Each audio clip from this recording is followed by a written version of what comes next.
alaihi wasallam wa alihi wasallam. Marilah kita senantiasa menjaga puja dan puji kita atas segala Allah yang telah memberikan kita dalam banyak, sehingga dengan nikmat tersebut kita bisa melaksanakan ibadah-ibadah tetap di tangan Allah. Salam kita menunjukkan kepada diri kita, Nabi bisa kita, Nabi Muhammad Sallallahu Alaihi Wasallam, serta para para sahabatnya, para sahabat dan akal yang kita pengikutnya yang selalu istiqomah di jalan yang benar. Amin. Bapak-bapak, ibu-ibu, jangan kajian sama yang kita selalu bisa istiqomah dalam Subhanahu. Di sini saya sebagai pembawa acara ingin menyampaikan susunan acara. Yang pertama yaitu pembukaan, yang kedua acara inti, yang ketiga yang lain dan yang terakhir itu. Memasuki acara yang pertama, saya kita lafazkan bersama. Bismillahirrahmanirrahim. Memasuki acara yang kedua yaitu kesesamaan yang kita disampaikan oleh beliau Ustaz Rasul dengan materi kisah Abu Bakar 10 sahabat yang bisa masuk surga. Kepada beliau kami bersilakan.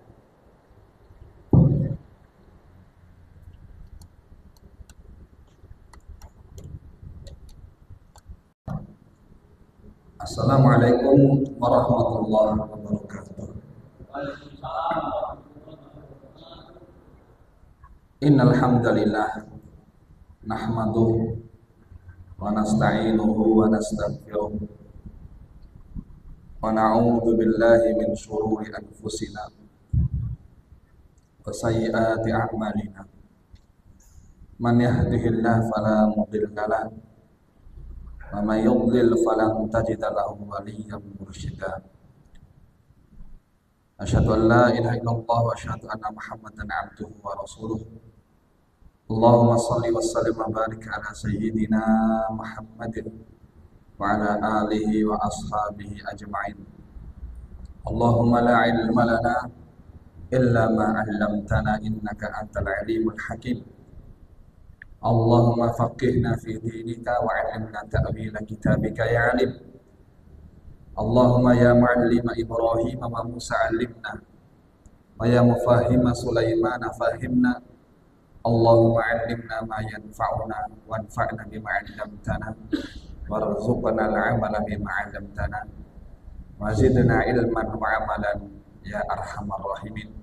Amin ya rabbal alamin. Jamaah yang dimuliakan oleh Allah Subhanahu wa taala, sebagaimana tadi yang telah disebutkan oleh pembawa acara, kita akan mengkaji tentang napaktilas sirah dari sahabat yang paling mulia, yaitu sahabat Abu Bakar As-Siddiq radhiyallahu ta'ala anhu. Berbicara tentang sahabat berarti kita membicarakan fondasi besar dalam urusan agama. Karena sahabat merupakan bagian akidah ketika kita nanti mempelajari.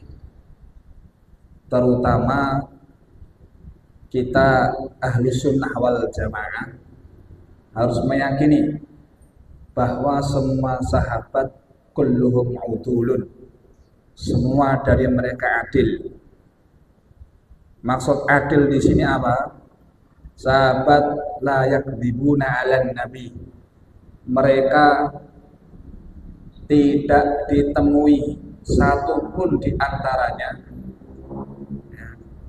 yang berdusta atas nama Rasulullah sallallahu alaihi wasallam. Kalau poin pertama ini nanti kita yakini dan pahami dengan benar, maka fondasi akan kokoh. Kenapa? Beberapa sekte, aliran-aliran sesat yang kemudian menjarah sahabat, menuduh sahabat, menggugurkan kehormatan sahabat, ataupun adalatus sahabah ini akan berdampak kepada periwayatan hadis-hadis yang dibawa oleh mereka. Kalau sahabat itu diragukan kredibilitasnya, maka fondasi agama kita runtuh. Karena tidaklah kita mendapatkan pemahaman agama seperti sekarang ini kecuali jalur sanadnya pasti nanti kepada para sahabat. Tidak mungkin kok orang belajar langsung sama Nabi, tidak mungkin. Maka melalui jalur periwayatan sahabatlah kemudian kita mengetahui sunnah-sunnah Rasulullah Shallallahu Alaihi Wasallam, dan mereka sama sekali tidak mungkin berdusta atas nama Nabi. Mungkin di antara mereka ada yang bermaksiat, mungkin di antara mereka ada yang melakukan maksiat dosa besar, mungkin. Dan ada riwayat akan kaitan hal itu, seperti Ma'is bin Malik yang berzina, wanita Ghamidiyah yang laki-laki, seperti Ma'is bin Malik yang berzina, kemudian Allah dirajam oleh Rasul serta para sahabat dan sahabat-sahabat yang lainnya yang melakukan kesalahan-kesalahan mungkin jemaah. Tapi kalau berdusta tidak. Ya. Maka banyak ada beberapa sekte yang kemudian menganggap semua sahabat ini jatuh keadilannya, gugur keadilannya, kecuali beberapa saja, seperti Syiah Ar-Rafidhah, ya, yang meyakini bahwa beberapa sahabat, bahkan dominan para sahabat itu sudah tidak adil lagi. Ya. Sedangkan Ahlu Sunnah wal Jamaah itu meyakini bahwa semua sahabat udulun, semuanya adil. Riwayat dari sahabat semuanya bisa diterima. Kalau mereka lupa, ya wajar. Misalkan seperti Abu Hurairah yang meriwayatkan hadis orang yang melewati orang sholat, Pak. Maka sebisa mungkin yang sholat menahan mereka yang melewati orang sholat, karena itu lebih utama dia kemudian menahan 40. Nah, 40 ini lupa Abu Hurairah. 40 hari kah? 40 bulan kah? 40 tahun kah? Beliau lupa meriwayatkan. Mungkin mereka lupa, bisa jadi.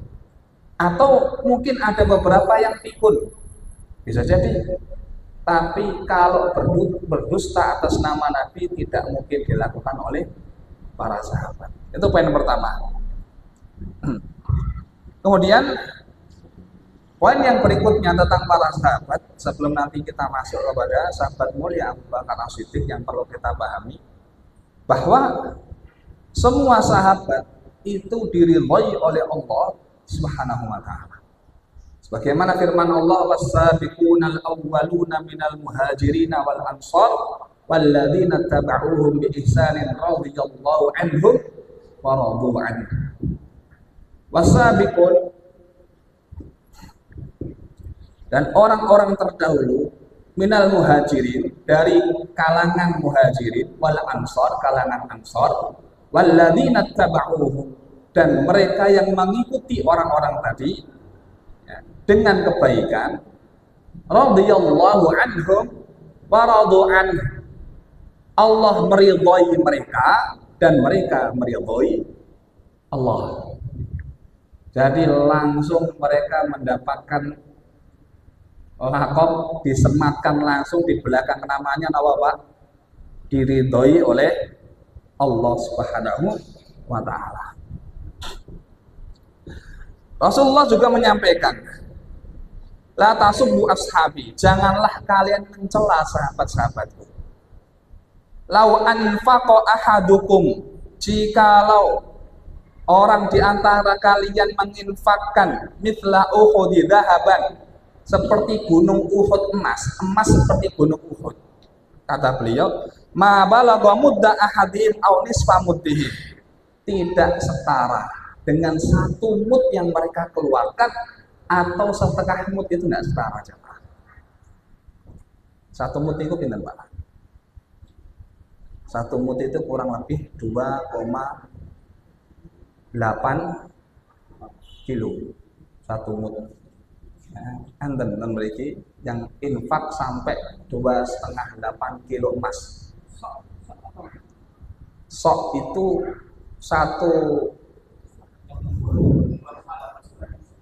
satu mut berapa sok? Astagfirullahaladzim, mohon maaf. Betul. Satu sok 4 mut. Satu mut itu 700 gram. Mohon maaf, betul, sudah direvisi. Ya, satu mut itu 700 gram. Enggak sampai sekilo. 700 gram itu enggak banyak jemaah. Ya. Maka kalau ada yang menginfakkan sampai 1 gunung Uhud emas, itu tidak setara 1 mutnya infaknya sahabat. Ya. Atau setengahnya saja enggak setara. Saking mulianya para sahabat. Jika memang kita sudah paham bahwa para sahabat ini memiliki kedudukan yang mulia, karena membersamai Rasulullah SAW, karena para nabi itu pasti akan memiliki penolong, seperti Musa memiliki Harun, seperti Isa punya Hawa, Riyun, maka Rasulullah memiliki sahabat-sahabatnya. Sahabat-sahabat yang paling mulia, khairus sahabati, sebaik-baik daripada mereka, siapa yang masuk Islam sebelum Fathu Makkah dan ikut berperang. Yang paling baik sinten? Yang masuk Islam sebelum Fathu Makkah dan ikut berperang. Kemudian siapa yang terbaik setelah itu? Yaitu para sahabat yang ikut hadir di Bai'atul Ridwan. Ketika Sulhul Hudaybiyah, Bai'atul Ridwan terjadi, ya, maka ini sahabat yang terbaik setelah itu. Kemudian setelah itu lebih mengerucut lagi. Siapa yang terbaik? Ahlu Badrin, yang ikut perang Badar. Hanya sampai sahabat-sahabat yang ikut perang Badar, dulu ada salah satu sahabat yang melakukan kesalahan. Napa? Ngirim surat ketika Rasul ingin memberangkatkan pasukan pergi ke Mekah untuk terjadi Fathu Mekah ini, ada salah satu sahabat mengirimkan surat memberitahu. Akhirnya dikejar oleh Ali, kemudian didapati wanita yang membawa pesan tadi untuk keluarganya. Umar mendengarkan kabar itu, apa kata Umar?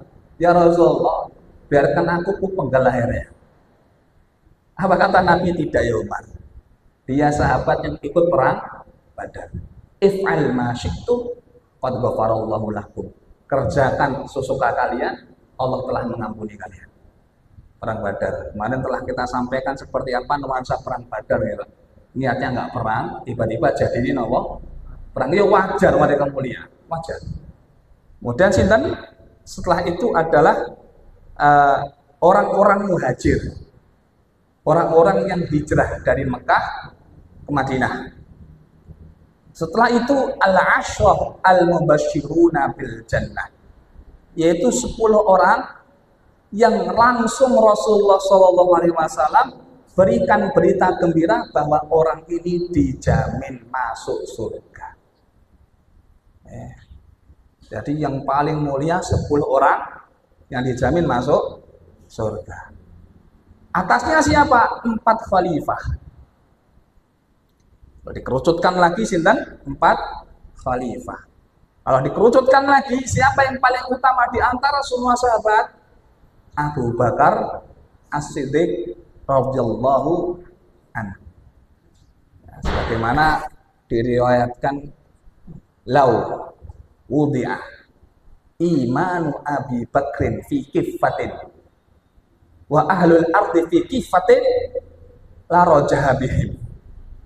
Jika imannya Abu Bakar ini ditimbang dalam satu anak timbangan, sedangkan semua iman penghuni bumi yang beriman kepada Allah timbang di timbangan yang satunya, napa lebih berat imane Abu Bakar. Jadi iman kita semua kalau ditimbang dengan Abu Bakar beratan sinten? Abu Bakar As-Siddiq. Enggak ada apa-apanya ternyata. Baik. Nah, sekarang kita pelajari tentang sahabat yang mulia yang Allah kabarkan surga untuknya. Sebagaimana dalam salah satu hadis yang diriwayatkan oleh Sa'id bin Zaid. Ini Sa'id bin Zaid ini sahabat yang paling zuhud. Iparnya dari sinten? Umar bin Khattab radhiyallahu anhu. Apa yang diriwayatkan dari beliau kaitan 10 orang yang kemudian Allah jamin masuk surga, asyratun fil jannah, 10 orang di dalam surga. Abu Bakrin fil jannah, kata Rasul, Abu Bakar surga. Wa Umaru fil jannah, Umar di surga. Wa Ali wa Uthman wa Zubair wa Talha wa Abdurrahman wa Abu Ubaidah wa Sa'ad bin Abi Waqqas. Qala fa'ud haula ittis'ah. Hitung 9 orang ini. Apa kata Rasulullah? Ya, 9 orang ini semuanya di mana? Di surga Allah Subhanahu wa taala. Masa kata anil ashir. Kemudian yang ke-10 tidak disebutkan. Ya, sahabat-sahabat yang dengarkan berita tanya 10 ini siapa yang meriwayatkan hadisnya. Yang 10 ini Sa'id bin Zaid. Tadi ada pinten, Pak? 10 orang yang langsung dijamin oleh Allah masuk surga. Jamin oleh Rasulullah, dijamin oleh Rasulullah masuk surga. Nah, kita lihat sekarang orang yang memang dijamin oleh Allah Subhanahu wa taala masuk surga, itu seperti apa kisah hidupnya? Abu Bakar jamaah itu bukan nama asli. Jadi nanti kalau antum dengar Abu Bakar itu bukan nama. Abu Bakar itu lakop. Jadi ada sebutan Abu itu bukan hanya kunyah. Kalau kunyah itu bisa dinisbatkan ke anak. Misalkan anaknya namanya Zaid, ya, bapaknya jenenge Fadoli, ya, jadi Abu Zaid. Okay? Nah, ini namanya kunyah. Tapi ada lakop yang pakai abu-abuan, Pak. Pakai abu juga. Sebutan. Bukan Abu Janda. Dulu kalau kami di pesantren, ada orang kalau pas jaros makan itu paling semangat, itu dijuluki Abu To'am. Bapaknya panganan. Boleh urusan panganan nomor 1. Makanya disebutnya Abu To'am. Nah, ini julukan. Nah, Abu Bakar itu julukan. Nama aslinya siapa? Abdullah bin Abi Quhafah. Abdullah bin Abi Quhafah. Ada yang menyebutkan nama aslinya selain Abdullah adalah Atik. Atik. Kenapa disebutkan Atik? Karena dia orang Arab itu kalau mendapati orang yang sampai derajat baik, nemen banget, disebutnya Atik, Pak. Nah, nanti bisa jadi referensi nama anak nopo Atik. Gitu. Nah, ini namanya sinten? Abu Bakar. Sebagaimana perkataan dari Ibunda Aisyah, Abdullah ismuhul ladzi sammahu ahlu. Abdullah itu adalah nama yang dinamakan oleh keluarganya. Jadi nama aslinya dinamakan keluarga itu Abdullah. Walakin Atik ghalaba alaihi. Tapi kalau Atik wis dominan, wis biasa diceluk nopo Atik. Walaupun nanti ada perbedaan, Atik itu juga julukan. Nama aslinya tetap Abdullah. Ya. Ala kulli hal dengan banyaknya riwayat, ya, nama beliau antara Abdullah dengan sinten? Atik. Ya. Nah, ini kaitan penamaan Abu Bakar. Sekarang kok kenapa beliau disebut Abu Bakar? Padahal itu bukan namanya. Ta'addudur riwayah. Riwayatnya banyak. Sebutan niki jemaah sudah menjadi sebutan yang melekat di zaman jahiliyah. Jadi beliau ini di zaman jahiliyah sudah kena sebutan Abu Bakar As-Siddiq. Karena orang ini jujur banget, maka disebut Abu Bakar As-Siddiq. Ya. Namun ada yang mengatakan lakop ini disebutkan Abu Bakar setelah peristiwa Isra Mi'raj. Karena yang lain mendustakan, ya, bahkan imannya itu mempertanyakan ada tapinya dulu. Abu Bakar enggak pakai tapi. Abu Bakar nggak pakai tapi. Karena cepatnya beliau menerima berita itu dan membenarkan disebut Abu Bakar. Tambah As-Siddiq pula. Dua. Kemudian yang ketiga, Nabi sendiri yang langsung melakopinya dalam banyak kesempatan. Jadi Nabi langsung melakopi As-Siddiq. Nabi langsung yang menyebutkan bahwa Abu Bakar ini apa? As-Siddiq.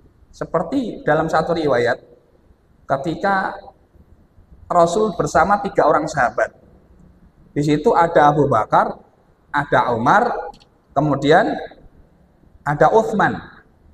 Maka gunung Uhud itu, di atas gunung Uhud waktu itu, gunung Uhud bergetar. Apa kata Rasulullah? Uthbut, diam kamu. Diam kamu wahai Uhud, di atasmu ini ada seorang nabi, ada seorang yang siddiq, ada 2 orang yang mati syahid.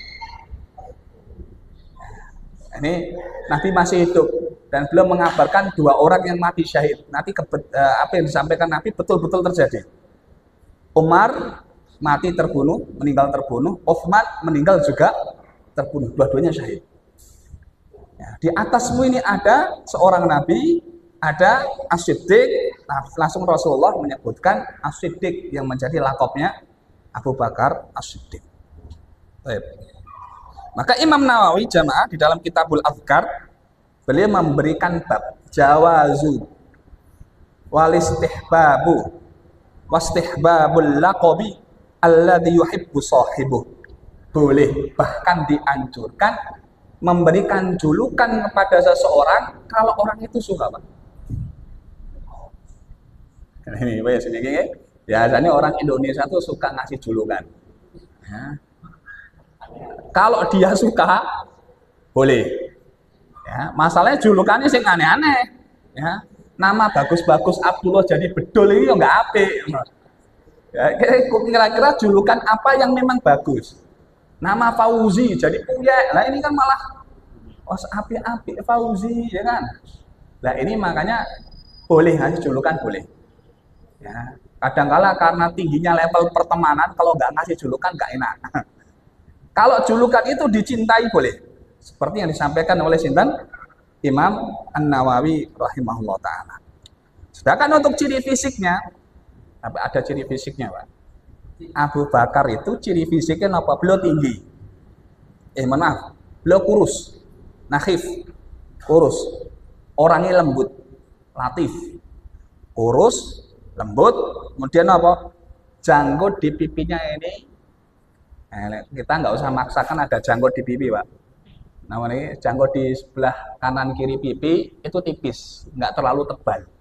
Janggutnya tipis dan uban di rambutnya itu disemir. Ini kalau bapak nyemir rambut menyala bangku. Ya, lah boleh loh. Kenapa? Sunnah. Karena para sahabat termasuk Abu Bakar juga menyemir apa?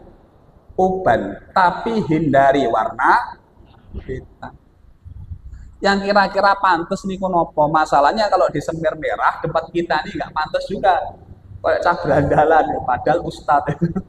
Tapi sebenarnya itu sunnah menyemir warna merah. Kalau nyemirnya biru kuning kayak partai kan repot nih. Itu ciri fisiknya Abu Bakar As-Siddiq. Beliau masuk Islam jamaah kita muliakan membawa harta kurang lebih 40.000 dinar. 1 dinar 5 jutaan. Antum hitung sendiri. Kalikan 40.000 banyak nulis. Saya belum kalkulasi, antum hitung sendiri kira-kira banyak atau tidak. Tapi apa kata Rasulullah? Rasul bersabda, "Ma nafa'ani malun kama nafa'ani malu Abi Bakr."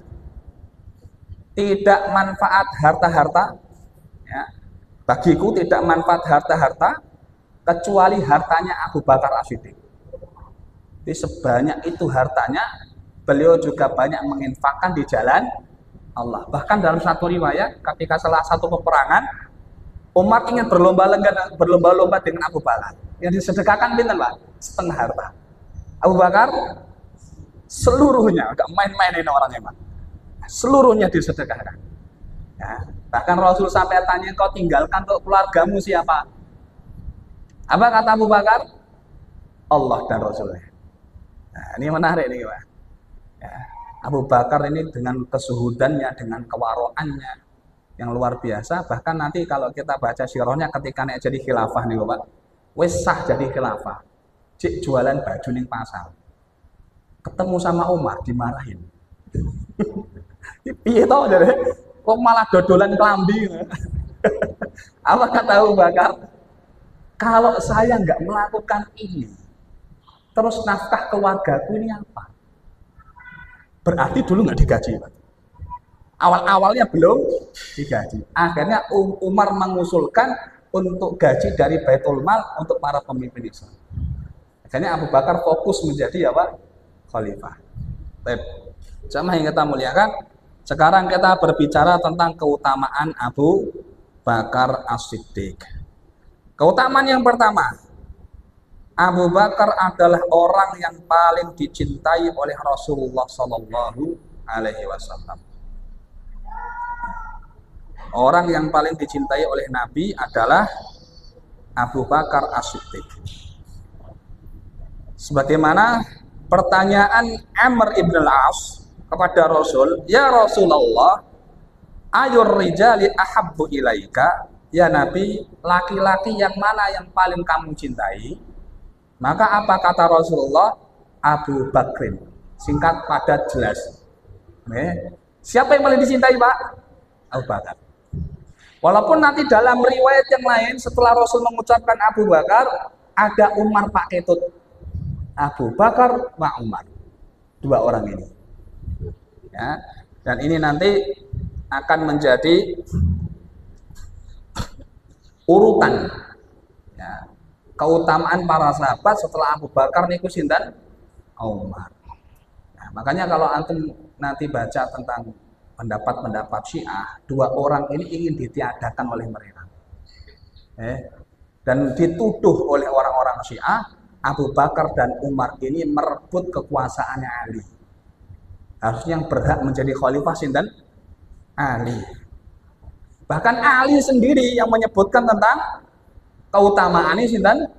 Abu Bakar As-Siddiq. Berarti tidak mungkin kalau kemudian Abu Bakar itu ingin merebut kekuasaan ini sinten? Ali. Nanti kita akan sebutkan dalil-dalil ya, kenapa kok Abu Bakar lebih layak menggantikan Rasulullah SAW. Dan yang kedua, keutamaan yang kedua, beliau adalah orang yang langsung disebutkan oleh Allah di dalam Quran. Nanti ada sekitar kurang lebih 6 ayat yang menyebutkan ayat itu tentang Abu Bakar, keutamaannya Abu Bakar. Yang pertama ada yang nomor 2 tadi sudah ya, nomor pertama ya, yaitu Rasulullah dengan Abu Bakar idhuma fil ghar, ketika keduanya di dalam goa. Langsung disebutkan oleh Allah taniyah nahi. Ya, dua orang yang bersama. Ya. Jadi Allah memilihkan di antara sekian puluh sahabat untuk menemani Nabi hijrah. Allah pilihkan Abu Bakar, bukan sahabat yang lain. Ya. Berarti Abu Bakar memiliki kedudukan yang mulia. Bahkan ketiganya adalah Allah Subhanahu wa taala, sebagaimana dalam hadis ya, Abu Bakar ini gelisah, Pak. Ketika hijrah itu gelisah. Abu Bakar mengatakan, "Qultulin Nabi."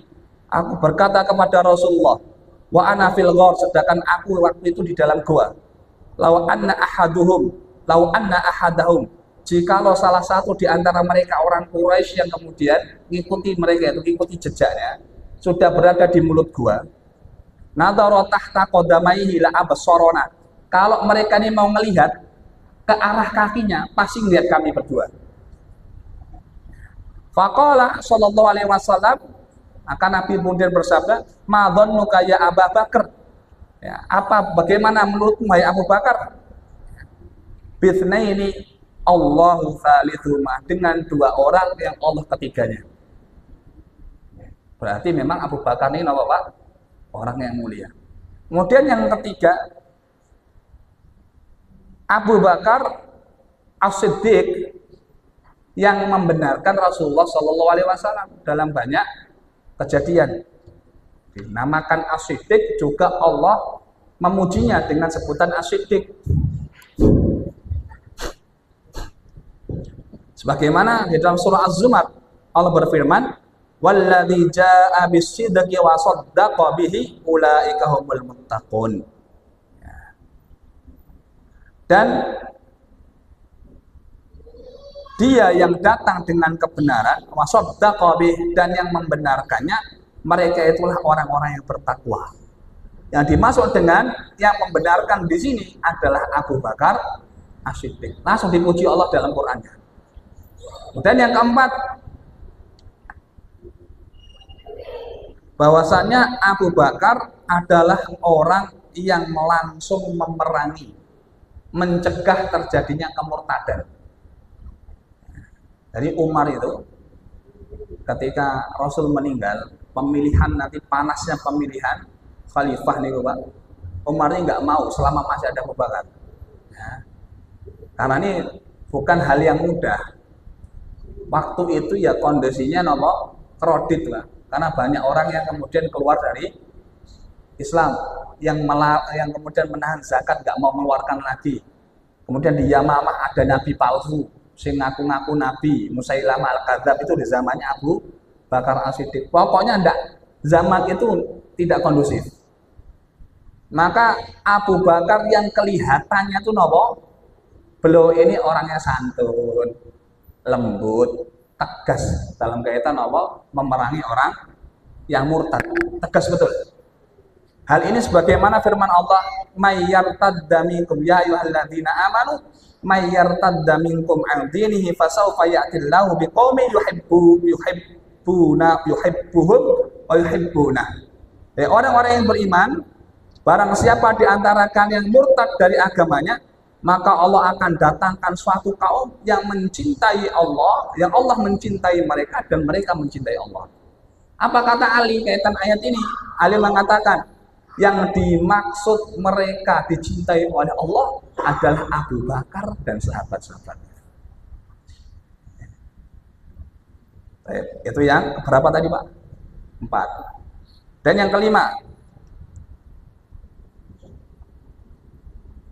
Abu Bakar adalah orang yang langsung taat kepada Rasulullah tanpa tapi. Taat, ya, sami'na wa ata'na tanpa tapi. Seperti kejadian perang Uhud. Perang Uhud itu kerugiannya besar di kalangan para sahabat muslimin. Ya kan awalnya gara-gara waktu itu mendapatkan berita dari Jibril bahwa orang-orang Quraisy mau mengepung Madinah. Maka Rasul ajak musyawarah para sahabat-sahabat muda ya kan. Nabi menceritakan mimpinya. Bahwasanya beliau ini bermimpi kalau perangnya dalam kota, tapi sahabat-sahabat muda tuh ngajak, ya Rasulullah, kita tantang mereka keluar kota. Perangnya di keluar kota. Akhirnya beliau ikuti saran dari para sahabat. Akhirnya benar Pak, kalah. Para sahabat ini kalah. Kemudian lepas perang balik ke kota Madinah. Keesokan harinya, pasca sholat subuh, Nabi langsung kumpulkan semua sahabat yang kemarin ikut perang. Yang pernah ikut perang Uhud siapa saja, semua suruh kumpul. Kita kejar orang-orang kafir, kata Nabi. Coba bayangkan teman.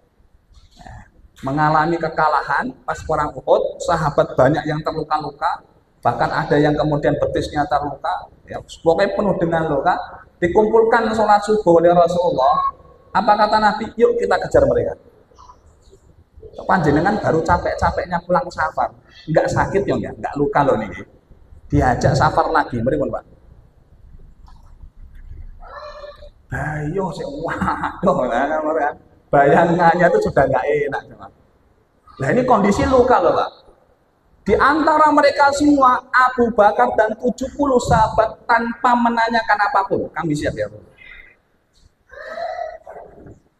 Jadi mereka ngejar orang-orang Quraisy, Pak. Orang Quraisy ini ternyata sesuai dengan prediksinya Nabi. Abu Sufyan ini kan pulang ke Makkah. Di tengah jalan, ya kan? Di tengah jalan, Abu Sufyan berubah pikiran. Yuk kita balik saja. Kita hancurkan Muhammad sampai akar-akarnya. Ternyata benar prediksi Nabi. Balik pasukannya Abu Sufyan. Ketemu sama pasukannya Muslimin di jalan. Abu Sufyan tanya, ini pasukan baru atau gimana ini? Tidak, ini pasukan yang kemarin. Ini kalau bahasa kita sekarang, ini orang sudah nggak pakai mikir lagi, sudah siap mati semua. Akhirnya Abu Sufyan yang takut kembali ke Mekah. Jadi kalau misalkan perang Uhud itu sepenuhnya kalah, bisa dibenarkan bukan? Kira-kira perang Uhud itu sepenuhnya kalah atau bukan? Saya ganti pertanyaan. Sepenuhnya kalah? Tidak. Buktinya pada pengejaran kali yang kedua nih jemaah, dikejar pasukan kafir, mereka yang takut. Ya, inilah strategi ini siapa? Rasulullah Shallallahu Alaihi Wasallam. Dan ini diabadikan oleh Allah dalam surah Ali Imran. Alladzina stajabu lillahi war rasuli min ba'di ma asabahumul qarh. Mereka orang-orang yang kemudian taat kepada Rasulnya, taat kepada Allah dan Rasulnya setelah mereka mengalami luka. Lilladzina ahsanu minhum wattaqau ajrun 'adzim. Allah langsung puji jemaah. Ya. Di mereka-mereka inilah yang disebut oleh Quran Abu Bakar dan 70 sahabat. Kira-kira ikut perang Uhud pinten? Pun azan. Ini pertanyaannya dari PR, silakan googling dulu. Monggo.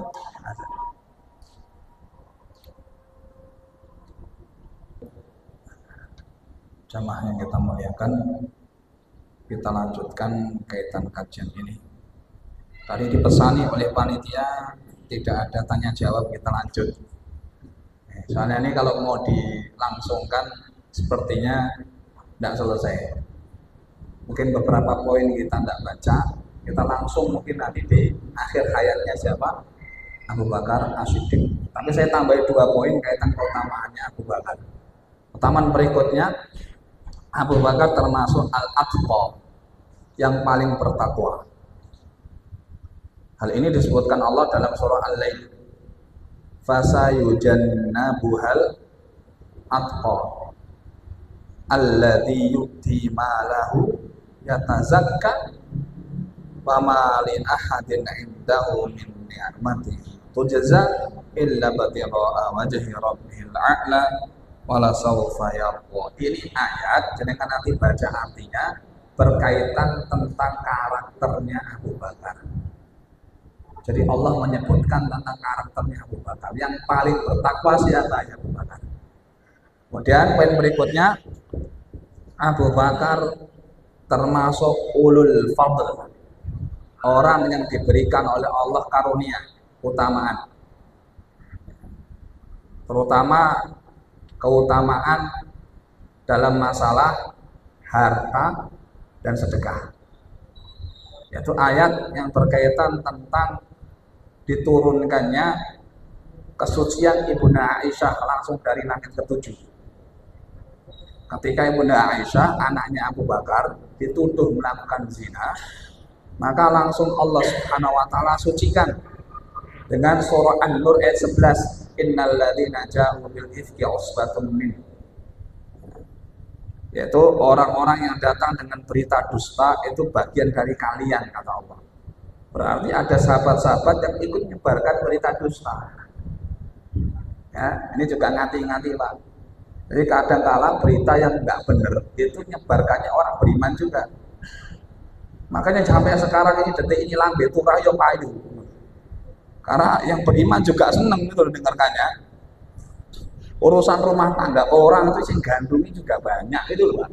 Ngapain kita ikut-ikutan ngurusin rumah tangga siapa? Orang. Ya, itu kayak dulu nih, entah ini ceritanya bener atau tidak, layangan putus gitu ya.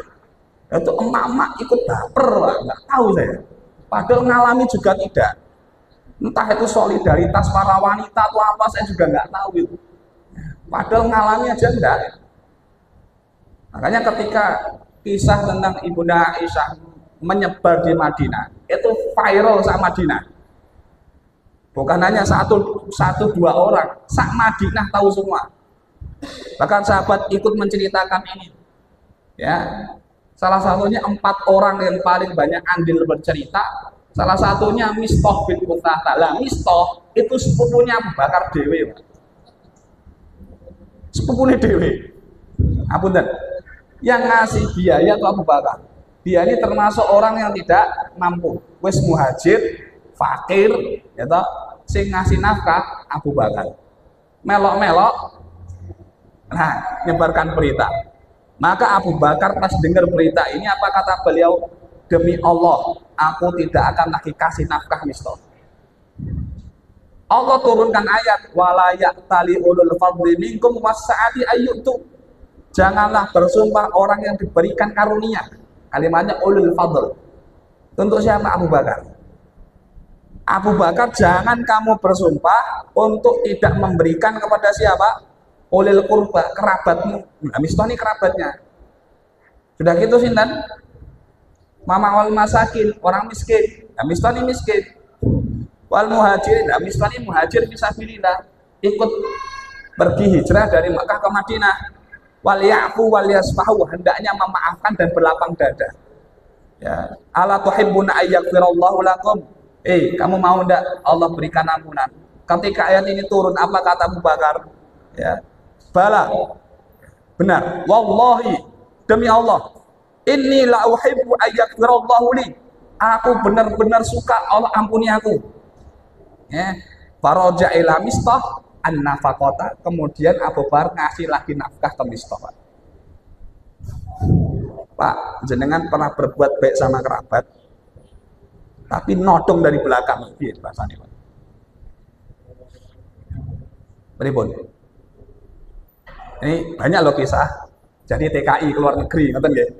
TKI dapat gaji, dikirim ke rumah untuk nyekolahkan adik-adiknya. Adik-adiknya lulus, Pak. Kayak nggak tahu balas budi. Kalau selama ini masnya yang nyekolahkan, ya. Tapi berani sama masnya. Aku kira-kira, Pak, sebagai kakak yang telah menyekolahkan adik, perasaan ini meribut. Berat mau niku? Berat nggih? Berarti posisi sama kayak ayat ini, Pak. Ya, kalau dalam urusan keluarga nggak mudah pun nih kemauan. Jenengan kalau ada problematika keluarga, kakak dengan adik, anak dengan orang tua, kaitan masalah seperti ini, maka kalau jenengan mengampuni, berlapang dada, maka ampunan Allah yang didapatkan. Allah jaminkan ampunan. Tapi yo karena ampunan itu yang Allah berikan, yo nggak mudah, gitu loh, Pak. Maafkan yo nggak mudah. Itu kira-kira tentang keutamaannya Abu Bakar As-Siddiq.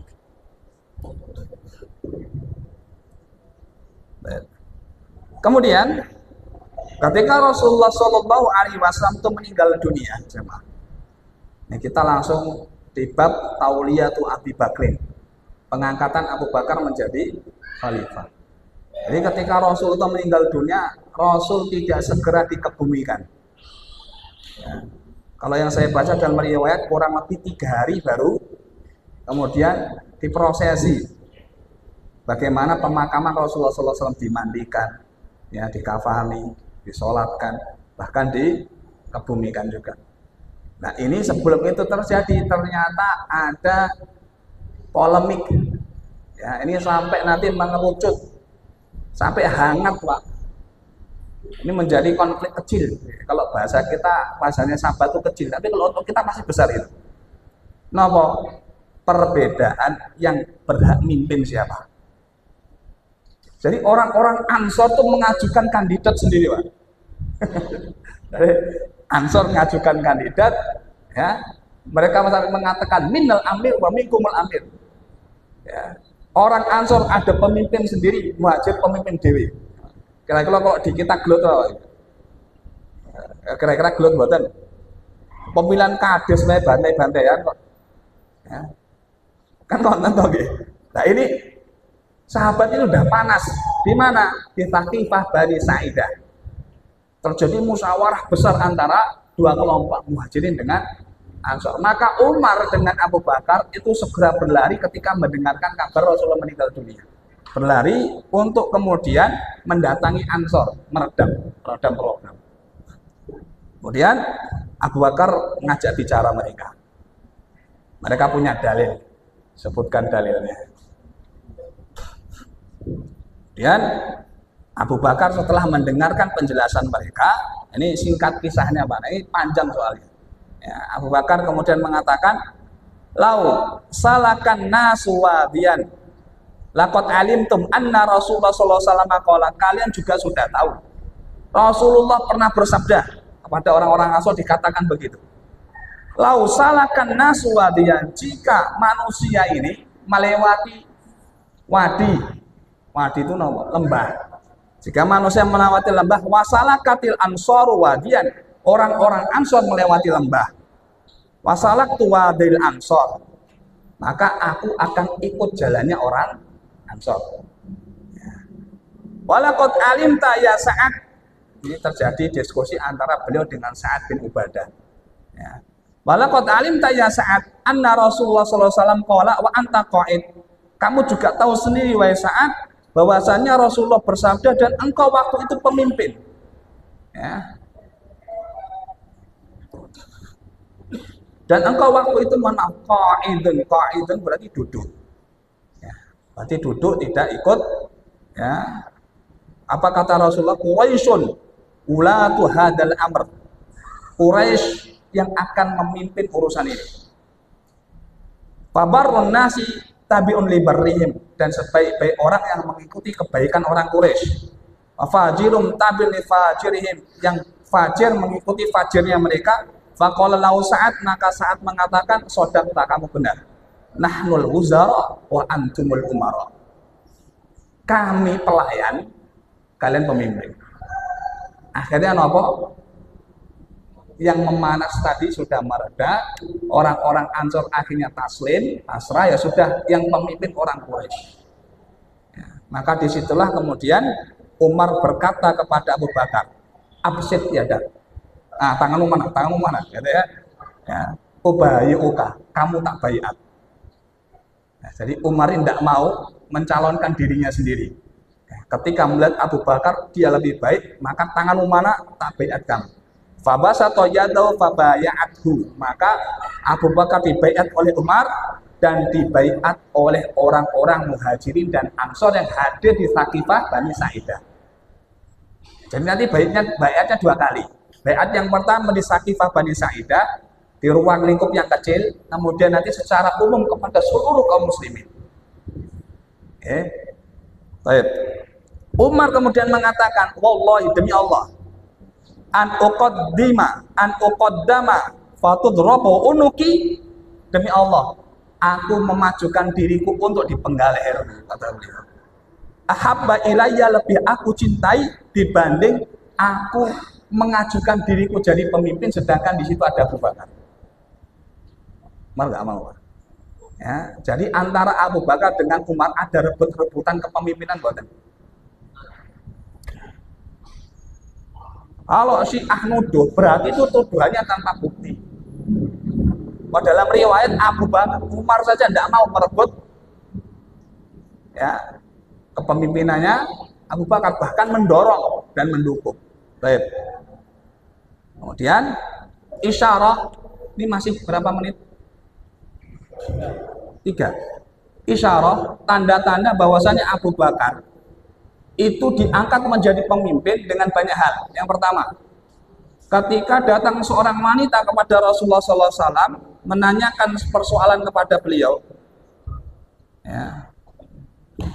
Kemudian wanita itu mendapatkan jawabannya.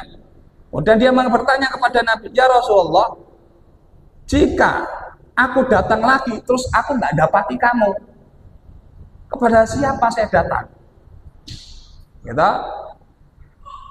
Ini yang ditanya oleh wanita ini, kalau beliau meninggal, kira-kira saya datangi siapa? Maka Rasul mengatakan Abu Bakar, datangi Abu Bakar. Itu syarat pertama. Syarat yang kedua,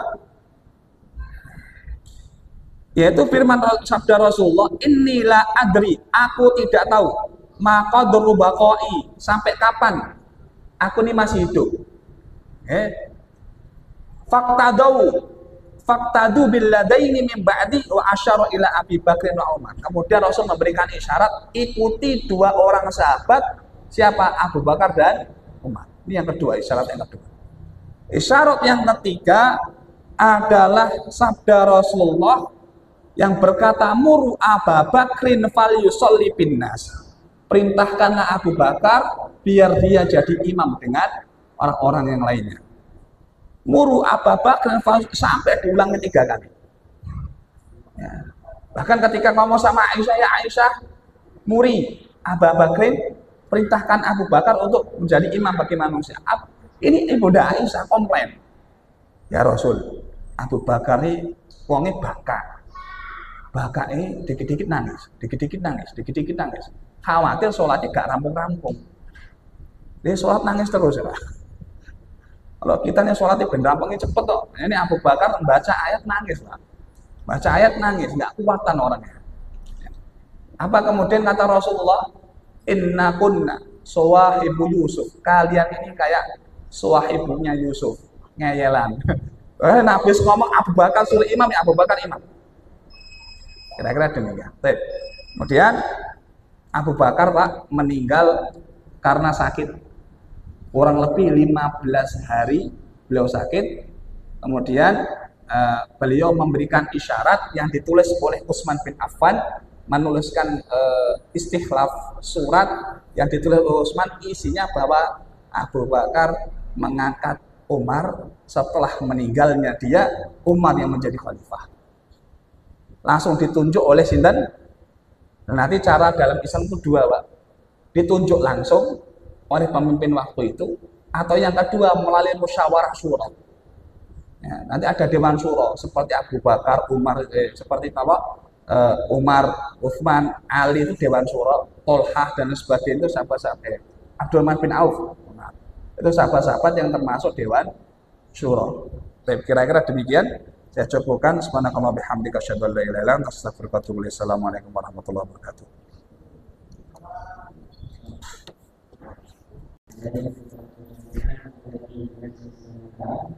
Semoga apa yang bisa direalisasikan dengan kehidupan sehari-hari.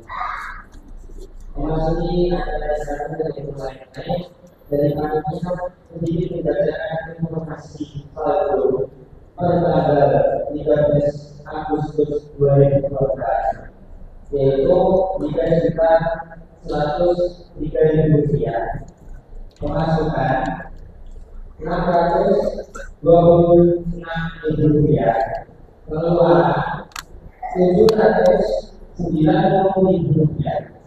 Saldo hari ini per tanggal 20 Agustus 2024 Rp2.939.000. Selanjutnya, bagi saudara sekalian, jangan meninggalkan masjid setelah sholat isya, karena panitia sudah menyiapkan hidangan di sekitar masjid.